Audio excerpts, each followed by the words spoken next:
Talking about rules. Why do we have rules? There are many different rules. Almost all rules are put in place for people to be safe, be fair, or be kind. Today we will go over our classroom rules. Rules in the classroom. Be safe, be fair, be kind. Students and teachers should walk in the hallways, keep the school clean, stay at school.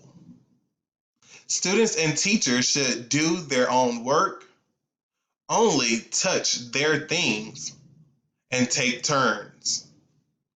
Students and teachers should say nice things, help others, and share with others. Participating in a discussion. Remember to stay on topic. Make eye contact. Talk in a calm voice. Wait for a pause before talking.